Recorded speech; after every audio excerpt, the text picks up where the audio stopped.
During April 2019, the Philippines Department of National Defense signed a contract worth $241.4 million with Lockheed Martin's Polish subsidiary PZL Mielec to deliver 16 units of Sikorsky S-70I Black Hawk combat utility helicopters for the Philippines Air Force. The latest update on this deal is that Sikorsky is preparing a proposal to offer to the Philippines an armed version of its latest S-70I Black Hawk utility helicopter. The proposal would progress as a direct commercial sale, and it also builds on Sikorsky's contract, which was awarded in April 2019 to build and deliver the 16 S-70I Black Hawks to meet Philippine Air Force Combat Utility Helicopter program. Sikorsky mentioned that its production of the combat utility helicopter platforms has not been impacted by the COVID-19 pandemic. The first 6 of these Black Hawk aircraft, all of which are being produced at PZL Mielec, which is a Sikorsky's company in Poland, will be delivered in the fourth quarter of 2020 with the remaining scheduled for 2021. The other 2 US helicopters which are competing in this particular contract is the Bell AH-1Z Zulu and the Boeing AH-64E Apache.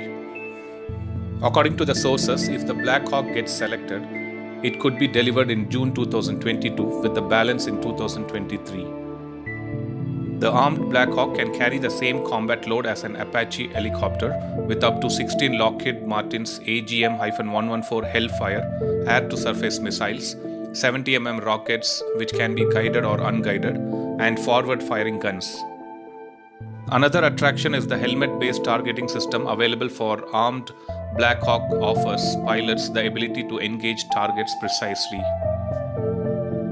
If we quickly take a look at the chopper fleet of Philippines Air Force, it includes 8 Turkish Aerospace Industries or AgustaWestland's T-129A/T-AK, 21 Bell UH-1 which are pending delivery, 8 Bell 205, AgustaWestland AW-109, MD-500 Defender, PZL W3, Bell 412, Sikorsky UH-60, and Sikorsky S-76. Coming to the armed S-70I Black Hawk, which is being pitched to Philippines Air Force, it is already in commission in 3 other countries, which is United States, the United Arab Emirates, and Colombia. So we now just need to wait and see if it gets approved for the Philippines Air Force as well.